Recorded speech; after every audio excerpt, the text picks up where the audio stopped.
Hello and welcome to another Source Gaming Discussion Smash News Roundup. So, joining me today, NantenJex, is Phantom Z2. Hello. And TheMangoViking. Hello. Alright, and today we're going to be going over all of the latest news updates for this week on Super Smash Bros. Ultimate.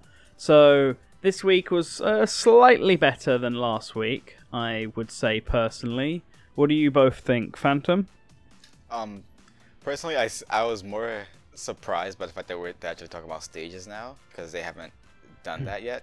I don't think they've done that yet, but they also, even on the Smash Bros. Website, they kind of still don't have the specific stage section. So they've definitely talked about stages. I mean, we've had the Inkling stage, and we've had Mega Man stage, and we've had the Donkey Kong stage. Okay, yeah. So I guess I'm just missing out on the stages then. But I haven't been focusing too much on the stages then, I guess. So I kind of don't know what I'm talking about. But in terms of characters, I'm a bit, especially with Mii Fighter, I guess that's the most I'm happiest about, because I mean, we'll go through them all in order once we get to them. I just want to know what your general impressions were of the week, especially compared to last week, which was pretty dull. I'm just happy they talked about Mii Fighter. That's it. Okay. that was enough. That was enough to make it good for me. Fair enough. And Mango? I'm really liking all the music tracks they're making, so to hear another new track, I forget if last week was Mega Man or if that was the week before, but to hear a new track is great, and I think the character trailers are always fun to see. Snake Eater, maybe, I think. I think it was a Metal Gear one last week, and it was like a really Snake Eater. Yeah, it was Snake Eater, but without the voice. It was just instrumental. I remember that, because I was going to say the Mega Man one was really cool, but the Snake Eater one was a little boring. And last week was a very boring week, as me and Push sounded incredibly dull in our discussion. Going over it. So, without wasting any time, let's just jump into the first post of the week, and that was, as you mentioned earlier, Phantom, the Mii Fighters. It went over the Brawler, Sword Fighter, and Gunner, and showed the video from the website. And there was a weird thing about it this week. I think it confused a lot of people. And the translation says, you can choose from the 3 types of Mii Fighter and select from a set of 3 specials for each type. You can also choose one of 12 voice options, which is fine, but I think what confused a lot of people was that from the set of 3 specials, it kind of implied that you'd have 3 already pre-established movesets that you can just pick from.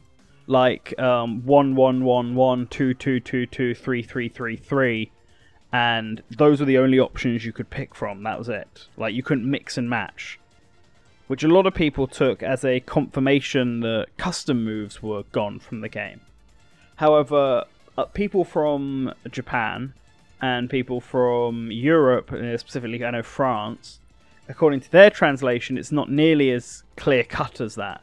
In their translation, it's saying more like you can choose from one of 3 moves for each special, rather than a set of 3 specials. So, like, basically saying every special attack has 3 variants, and you can pick which one you want to use, which does the opposite. It confirms that custom moves are in fact back. Right. And so this caused a hell of a lot of confusion. I'm curious what both of you, what was your takeaway from reading this? Did you have the same sort of confusion, or did you kind of figure it out, interpret it differently? Phantom, start with you. So originally, before the blog post that even came out, we were talking about this in the Smash, not the Smash Discord, but in our Source Gaming Discord, we were talking about this in the Smash channel, and we were discussing how in the character trailer it does show that they had different specials, and I don't remember specifically because it's very hard for me to keep fast tallies in my head, but I couldn't ever remember if they had if a character had used one special and then used a different, like, I know, like in the first clip, I believe it's the Brawler uses the uppercut and then he uses a certain side special, and I couldn't remember if he uses an uppercut in a later clip of that character trailer and then uses a different then uses a different side special. I think there was one clip that had he does a down special, the one that where he just drops in like the direct, and then in the character trailer he does the sort of Falcon kick style down special. Right. So that's, and people weren't sure about that. Yeah. So if I do hope that there are different, that you can customize which specials you have, and then that'll also I think with already the fact that Palutena has the two distinct specials, as they showed that her special works in 2 different ways, as they showed in the Smash Direct, the E3 Direct that was shown in the Smash section. I think that already shows that Mii fighters are specifically the only ones that are gonna have specials, and everybody else is just they are the way that they are. So Mii fighters will be the only ones with custom moves, right? And then everyone else will just have the set moves. Is what you mean? Yeah. Okay. Mango, what about you? What did you take away from this? Yeah, I was just gonna say exactly that. I think it's just like the Mii fighters will have custom moves, and even if you look at the trailer, like it could just be editing anyway. Like just because they have, let's say, 1-1-2 something else, like it doesn't mean they're in pre-made sets or that they're custom. It could be 2 different characters or whatever. So I mean, I don't think that holds too much weight, but yeah, I think it's just a really specific sentence that you can not mistranslate, but get really confused over. So I think it's the same way as before, because then what's the point of, like, the whole point of having them is that they're customizable, and if it was just 3 pre-made movesets, it like kind of goes in the face of that. So I think I do agree with that. Yeah. Like, because they can reconfirm that they'll all have 12 voice options. Yeah, I didn't even in this one, and I can't imagine them getting rid of Mii fighter costumes either. Like, they've already confirmed some level of customization, so I don't see why they would shorten out on the moves. Yeah, and all they really have to do, I mean, it sounds easier said than done, of course, but if they get rid of all the other custom moves, it's like you can make them have 12 different moves if you want. They just have to like balance them a bit better, and that's about it. Yeah, I mean, personally, I feel like all the customs will be back for every character. I don't feel like it's something that they'll get rid of. Maybe that's something they'll refine and make it actually worthwhile to get. Maybe you'll start with them all this time rather than having to tediously unlock them and give up because it's such a hassle. Or maybe they'll make them unlocks. I mean, if they're going out of their way to make unlocking characters fun this time round, which could be very well be the first time since Melee that it's actually been interesting to unlock characters, they might actually learn, hey, maybe we should have them unlock custom moves as well by doing challenges and not just RNG drops from Smash Tour. Well, now that you bring up mode, now that you bring up unlocking characters, I think if they're gonna have custom moves, they'll just come with the character. Like, here's your new character and all the moves with them, because it kind of makes the most sense. Because the problem was not just that you had to recollect them for both games, but just because it took so long and you get duplicates, and it's like by the time you actually get them all or for your characters, like, you don't care. So, and the other problem is if you have them all, like, you have to one, you have to make sure people are aware that it's a thing, and 2, I think they should, I don't know, have some sort of video or mode where, like, it would be people would be encouraged to use them, because otherwise people are just going to select them on the screen and not even like know or care.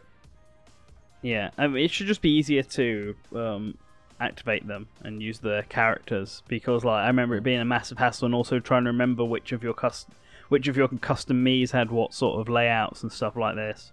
Like, I came up with a numerical way of doing it, but I never felt inclined to do it, especially because if you put equipment on customs, then it suddenly makes them really broken. And that can, depending on how you play, that's sometimes just not fun.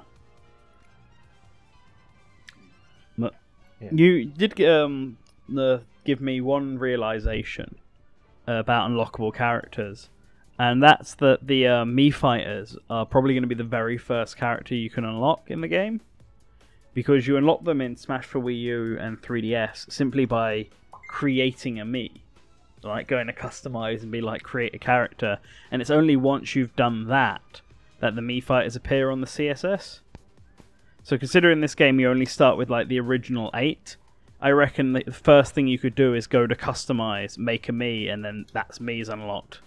Oh, Potentially making Mii's the very first character you can get in the game. that'd be nice. Yeah, probably. Do you think they'll all have separate slots this time, or all just one list? Nah, or just one list. You'll click it, and then it'll come up with your list of Mii's that you've made. I just hope that that list is slightly more detailed somehow, so that it's easier to tell, more than just via looks, like what moves they have and stuff like that. Maybe you can give them a name or something. I mean, you could give them a name. Yeah, or just like images of the moves somehow. You're able to give them a name in the Smash 4. So. Oh yeah, I guess it takes your Mii's name, doesn't it? Yeah. I don't know, just some more other identifier. You're able to. It doesn't take the Mii's name from the. I believe it doesn't take the Mii's name from the. No. It might, but I remember being able to customize the name because I used one Mii for like all three Mii fighters, and I gave them different names. Oh, okay, fair enough. Guess I am just mistaken. Shows how much of the Mii's I used. Alright, does anyone have any other comments on the Mii's then before we move on to Tuesday's post? Nope. I do not have any. Well, actually, wait, no, do I? Nah, I'm good. Okay.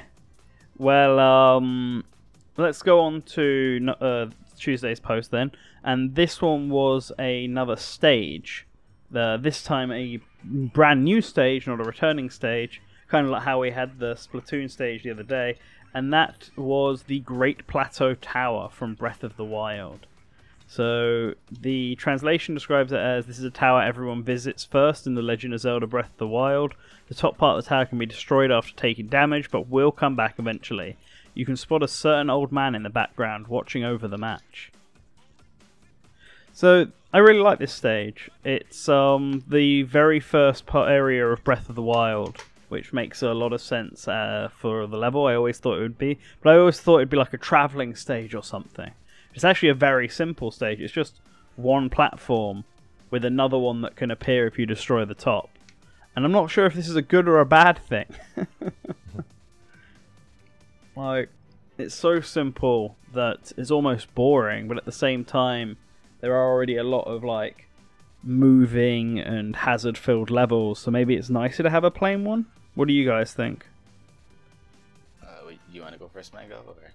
Sure. Yeah, I'm on the same page as you. I like the traveling stages, especially for Breath of the Wild, where it has so many different areas that you can see. I don't know, it would just be so much more interesting, and after playing it a bit, like, I'm not really crazy about it. I mean, if you want to do like some chaotic stuff, it works because, you know, you're in this cave sort of deal, so you can bounce around there a lot. It could be fun that way, but I mean, it's just a boring pick. Like, even if you just did something on the land where, I don't know, something happens in the background, anything, I don't know, bokoblins throw an explosive barrel at you or things like that, like, I would take that over this. It's almost like they just took the lower cave part of Temple, you know, the place that everyone always runs to in Temple and hides, and it was just like, we'll just make this a stage. People like this, right? Yeah, that's what I thought too.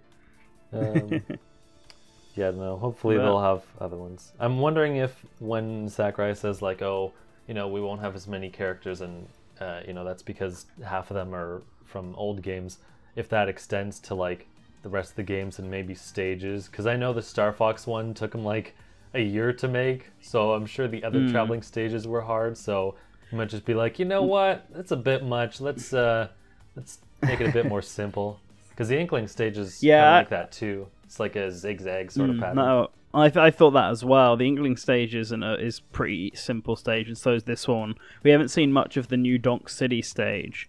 It's looking to be a traveling one, just because we've seen platforms up the tower, but that could possibly be the only traveling stage.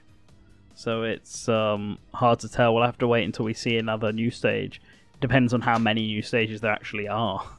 Because we only know of 3. Yeah, and they keep remaking the old ones. Alright, but Phantom, what do you think of the Breath of the Wild stage?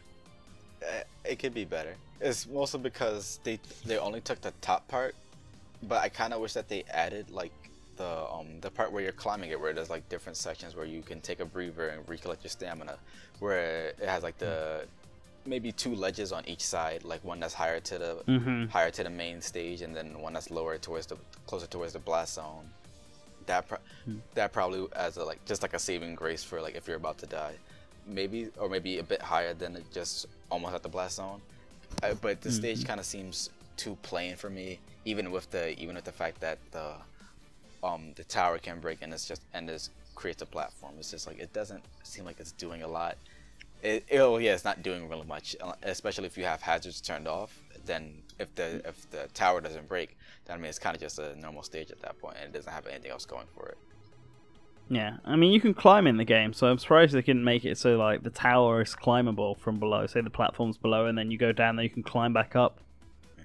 That'd have been a good way to represent the tower. I'm not sure if you can wall jump, because when I was playing the demo at Nintendo NY, I never had a chance to. I never wall jumped, so I'm not completely sure if you're able to wall jump off of it.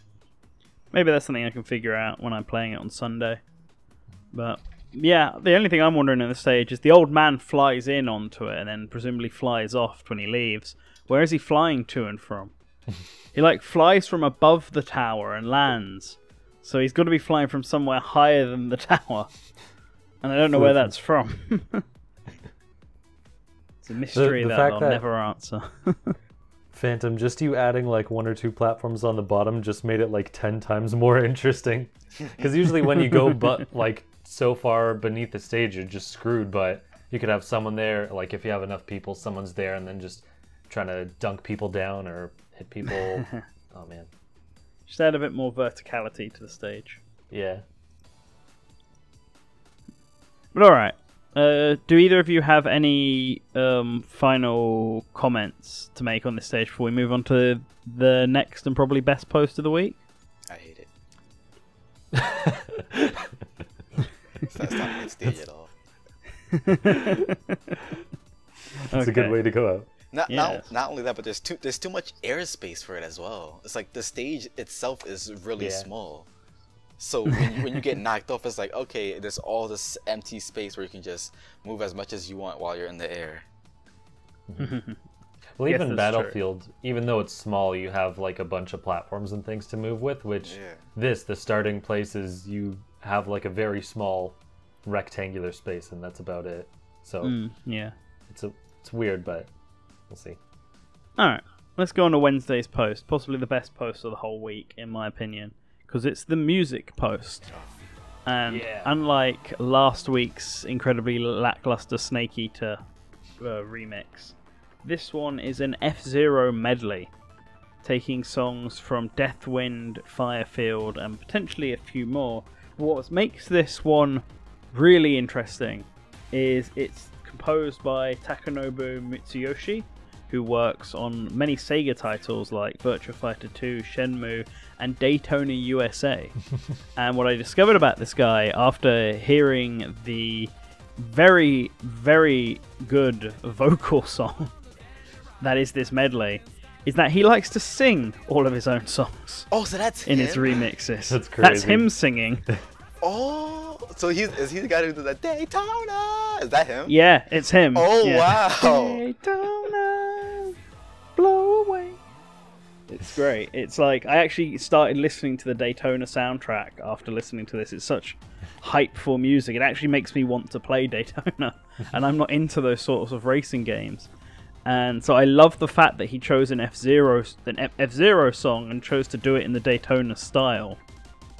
It's actually something genuinely amazing. And I really want to hear the full thing. Especially because then someone can actually write down what it is he's saying. Because after he says F-Zero, I can't understand a word of what he's saying. I think he says something about a dandelion and a banana. But I have no idea. But no, this is possibly my favourite song that they've uploaded so far onto the website. I've really enjoyed listening to this one. I'm sure someone will make an extended version so I can just listen to him saying F-Zero every minute. But yeah, Phantom, why don't you go first with your thoughts? Any thoughts on this song? So the closest I've ever gotten to playing an F-Zero game is the F-Zero stage on the Smash 3DS. So yeah, I have no history with F-Zero whatsoever, but hearing this track made me really interested in what the original track sounded like Death Wind Firefield. I've never heard of these songs before, so it makes me curious and want to listen to the actual songs. But yeah, like you said, like hearing him just say. It was just like F-Zero. It's like whoa! It just got me really pumped to hear the rest of the song.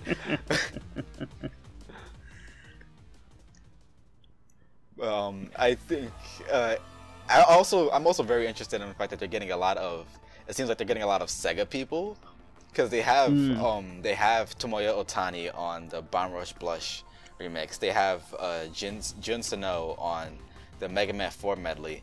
So I'm really hoping that they could possibly get Hideki Naganuma, because that's what I was thinking. Because he did say on Twitter before that he said several times that he's not in Japan. He's not as famous as he is to us. Like in America, we really look up at him high, but like in Japan, like nobody really knows who he is. And Nintendo, I think he tweeted out saying that he has applied to Nintendo before, but they didn't hire him because they said like there's nothing left. There's nothing that we really need for him or something like that. Or that he has nothing. There's nothing that we could teach him, or something like that. I don't remember the specific tweet. But there's nothing that he can bring. Yeah. Or something like that. But considering the fact of this is Smash into getting a lot of Sega people so far, people who have done music for Sega games, I'm really hoping they get Naganuma. I hope that. I want him to do a Xenoblade song. It'd be great. I mean, Sawano already did the Xenoblade X song, and they have kind of similar styles of taking already existing stuff and just like mashing it into new songs. So what kind of music clips has he done, or what games has he done music for? Well, Hideki, now whatever. He's the Jet Set Radio. Oh, okay. He did Jet Set Radio, cool. and he did Sonic Rush. Okay, yeah. That's awesome. Yeah, get some Jet Set Radio music in there. Or like. No, I doubt they're going to get Jet Set Radio music in there because, no, probably zero Jet Set Radio. Zero Jet Set content There's no Jet Set in the game, content. Unfortunately. But I think they had the Sonic Rush song of his in Brawl, I think. I wouldn't know. I'd have to go back and check. Anyway, Mango, do you have any thoughts on this song? All the music so far is awesome. I recall in one of the earlier ones, apparently Sakurai is just letting whatever musician choose whatever songs they want, and it seems to be really working out. Like the people who are like the most fitting for these songs are making them. So this guy does other music similar to racing games, so it has like high energy, and he's doing one for F-Zero and the Sonic Sega guy, I don't even remember, Gen Sino or whatever. He's done he's done a lot of like rock songs, and he's doing like a Mega Man rock medley, which really fits, especially with Smash 4 doing the same thing. So I'm really liking it. And the Metal Gear composer did snipper clips, which works very well. Really? So, That's him? Really? That's her. Oh, her. Whoops. Yeah, she did the Snipper Clips remix, but she's primarily known for doing the Metal Gear soundtracks. That's weird. Wow. And awesome in a way. Perfectly in tone. Wait a minute. I didn't even notice. Never mind. Alright. So, anyway, any final thoughts on the music before we go to the next post? I can't wait until they make an English version. I hope they make like actual English lyrics. Nah, they won't. This is already in perfect English. What are you talking about? You're right. All you need is F-Zero. Actually, I couldn't even. I wouldn't have known that it was him because the English is good, even though I can't understand what he's saying. But it's like you wouldn't expect him. You wouldn't expect that this is a Japanese person talking. Yeah, no, there's a really good music video out there for Daytona, which is just filming him singing. Like, and he's just got so much energy, and he's like pointing to the camera at one point and singing to it like it's his audience. It's a really good video. I suggest watching it after we've done this discussion. I'll check it out. Yeah, I think it's for Sky High, I think the song is. Or Let's Go Away, one of those two. Anyway, the next post that we had this week was another stage. This one returning from Super Smash Bros. Melee. It was Princess Peach's Castle. And in glorious HD, the translation said, a returning stage from Super Smash Bros. Melee. Watch out for Banzai Bill to come flying out of nowhere and explode. There are also red, yellow, and green switches you can press to make exclamation mark blocks appear. Try hitting them to get items. And yep, that's basically exactly as it was in Melee, except for one difference, and this is actually a mistranslation on Nintendo of America's part. And I'm not quite sure how they mistranslated this, because it's a very, very simple translation, and in fact there is evidence of this mistranslation in the picture itself. Because Nintendo of America and Europe as well, I think, translated the word blue as yellow. Because it's actually a red, blue, and green switch on the stage, and you can even see the blue switch in the it's in fact the focal point of the second image. So where on earth they got yellow from? Wait, there's a yellow switch? I mean, you mean red? No, there isn't a yellow switch. That's not yellow? There's red, green, and blue. In the images, you only see the green and blue switch. What a few people suspected was the yellow switch is just the underside of a platform, which isn't a switch at all. Oh, okay, because it's still it's just a decoration. Oh, okay. Yeah. Oh, okay. I thought that was the switch. Okay. Yeah, well, a lot of people thought that, which is why they didn't notice the translation error. But it didn't make sense. Some people thought maybe green was the mistake and that should have been blue, because there's already the medal box, and they didn't want it to, clash with that. But then people pointed out the first image has a green switch. Right. So, and it has a blue switch. So the only one it can really be is yellow. I mean, I'm assuming... We haven't seen a red switch, to be fair, but I'd assume it's still there. I think Princess Peach's Castle was one of the playable stages in the demo. It was in the Nintendo... They were showing it off during the Treehouse. Okay. I'm sure if we watch the footage of that, I'm sure a red switch probably does appear. So yellow is almost certainly a translation error. I was just quite amazed at how they managed to do that somehow. Man, they're really slacking with this, and the link between worlds, link to the past thing. Come on, step your game up. Come on, Nintendo, don't be doing this. You got to make sure your translations are perfect. You're gonna let the fans down. You're not gonna be able to fulfill your meme quota. Actually, that's a good thing. You can use it as an excuse to get you guys hired. Like, look at this sloppy writing. That's why you need us. Tut. But anyway, I'm glad that Princess Peach's Castle is back. I actually quite like that stage, and it's obviously an iconic part of the Mario series as a whole.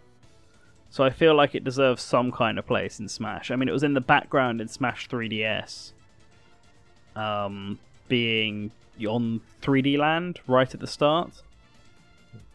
But it's not in Smash for Wii U at all, as far as I'm aware. And I don't think it's in Brawl either, so... Actually, I guess it's in Smash for Wii U in the background of the Smash... Peach's Castle 64, which isn't actually on Peach's Castle, and it's just a 2D image in the background, so I guess it's technically in that game with DLC. But it's not in Brawl at all. But actually fighting on it, I'm glad this is back, between this and Hyrule Castle. I think that's a good way to represent the home of royalty from these games. But yeah, Phantom, any thoughts? No, when I play Melee, I mostly play on Final Destination, and even then I don't like Melee. So the amount of times I play Melee is very small. Not only that, but I've never played a 3D Mario game other than 3D World, so I have no So I've never played 64, which means I have no attachment to Princess Peach's Castle. So I have nothing for the stage. Oh wow! Well, hopefully you'll get a shot. This will be your time to actually play it and appreciate how actually it is a good stage. Maybe if it is. Mango? Yeah, I'm not really crazy about this stage, but I mean, the great thing about the great thing about these like stages being remade is that the physics are all different. So maybe I didn't like it before, but it'll actually be like more fun now because I don't really like Melee's physics. So yeah, you can just... People are going to chalk my opinions in the dumpster, but no, I mean, regardless, it's still really nice to see these stages remade, like, just so beautifully. Like, even Smash Wii U, the Hyrule Temple stage, like, I think they updated the textures a bit, but it was more like, here's a shiny one, versus, like, now they're just, like, fully, I mean, like, they're the same models pretty much, but like it's just to the nth degree. Like just looking at the portrait there with Peach and like the gold there, like, my gosh, you're probably not even going to see that, but it looks so good. Yeah, no, the details are very good in this stage. I was trying to look at the background and compare that to the original Peach's Castle from Melee to see how the details, because in the before it was just a waterfall and a very big green rock looking thing. And now it's far more detailed this time, and I enjoy that. But any final thoughts from either of you on Peach's Castle before we move on to Thursdays? Nope. I'll take that as a... You can flame these two as much as you guys want in the comments. Leave them. we just got to 20,000 subs, and now we're gonna lose them all. Great job. GG, guys. I have to state the facts. It's just the way it is. All right, Thursday. This time was another fighter, and it was Rob, the robot. He has two powerful projectiles, Robo Beam and Gyro, along with a very effective recovery. The one-player colour in the North American version of the game is a light grey, and the two-player is red and white, but this is reversed in the Japanese version. So yeah, it's because in the Japanese version he was red and white to match the Famicom, and boring old grey in America and Europe to match the NES. But Rob also came with a memory post, which the Mii Fighters did not, because no one has any fond memories of them, apparently. And that is today's memory, Rob, 33 years ago today. On today. Oh, look at that. I didn't even realise that. I guess that's why they did Rob today, because it's the anniversary of when he released, perhaps? Well, it seems.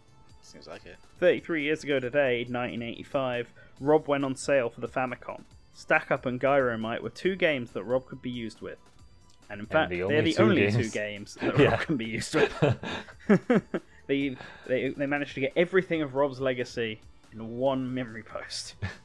It's funny how they're like, oh yeah, he's only in 2 games and we featured none of them in Smash. That's all I could think about when looking at these posts. I was like, I hope one of these two is a stage. Can Stack Up make a stage? Gyromite can make a stage, probably. They can find a way. My boy Rob to return home. They made the Donkey Kong arcade game a stage. They can make a Rob stage. Exactly. He's so lonely on the website with the only character who doesn't have anything in the back. In the background, a blank slate. Didn't even give him something like Balloon Fight or some other NES game for his home stage. It's sad. Yeah, Balloon Fight got a stage on the 3DS. Rob didn't even. I know. Poor Rob. But other than that, other than lamenting over Rob's lack of a home, I don't really have any other comments towards Rob. He looks to play pretty much the same as he did. I'm not sure if we've seen his final Smash or not, but considering that was just a laser beam, I don't see why it would change. I haven't seen anything about it. I don't even know if he's in a demo, because I didn't. No, he's not in the demo. So. Yeah. But I don't think it's in his fighter trailer either. It's not.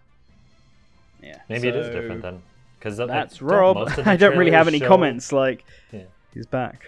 Don't most of the trailers show the final destination, final Smash?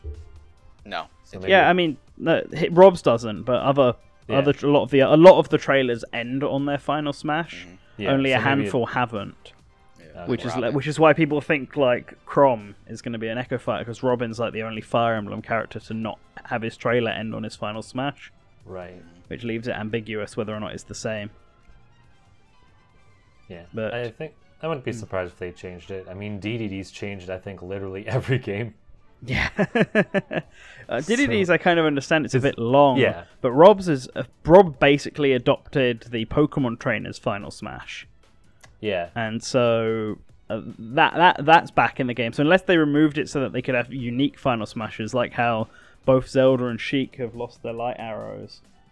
But yeah, I don't have anything else to say about Rob. So shall we move on to the last post? Yeah, go. Wait, no, I got something to say about Rob. Okay. Oh, okay. So, the worst thing, the thing I hated most about Rob in Smash 4 was the fact that you could down throw up air, and it was such a good combo, but it was so destructive. But in the character trailer, they changed it to where his down throw actually puts you in the ground, like Lucas's down throw. So now I don't have to worry about getting up throw, down throw to up aired anymore, and that's the one thing I love most about him right now. But also his character trailer shows off Magicant, and Magicant looks so good. It looks so good in HD. The water in the background. Oh my gosh! It looks like the water looks so good. No, I'm sure we're gonna get a Magicant pick of the day at some point because it's one of those stages that I'm sure they'll highlight. But yeah, do we have anything else to say, or can I move on to the final picture of the day? Go for it. Yeah. All right. So Friday's picture of the day was everyone's favourite Smash original character. Not really F-Zero. It is Captain Falcon. A fighter that possesses both speed and power, but in exchange he is frequently left open. Being able to successfully land his neutral special, Falcon Punch, can greatly influence the battle in multiplayer matches. And he also got a memory. This is Captain Falcon, the main protagonist of the 1990 racing game F-Zero. He doesn't appear in the actual game in any way. But that is not fair because he's right there on the box. And he's in the instruction manual. So he may not be in the game's code, but he's there. But yeah, Captain Falcon also is one of those characters who looks like he plays basically the same as he does. So I don't really have anything to add to him, to be honest. Alright. There's not really much to say. The memory as well was just the Japanese box for F-Zero, which there wasn't really much special about it that isn't already well known. So a bit of a lackluster end of the week, but they've been kind of doing that ending on fighters, so I've come to expect it now. But Phantom, any thoughts? I think the only thing about Captain Falcon I'm seeing is that it looks like they changed some of his animations. So I was gonna say that too.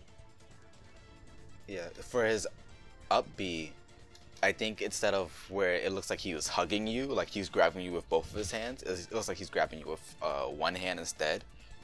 And also for his side smash, he instead of his elbow, it's the back of his fist. And Okay. Yeah, but that's really it though. Okay, Mango, anything to add? Nope. All right. Well, that does it for the blog in the end. So yeah, bit of a lackluster end of the week, but it got the F-Zero song, and that's what really matters in this. Exactly. So with that, I want to thank both of you for joining me for this, and I want to thank everyone for listening. Let me know that your favourite post this week was the song in the comments below. If you say otherwise, I won't believe you. If you enjoyed listening to this, give it a like, share it with friends. Look forward to next week's one. I want to give a special shout out to the super patron, Duke of Dorks, and all the lovely patrons on the left here. So, yep, with that, thank you all for listening, and always remember to return to the source.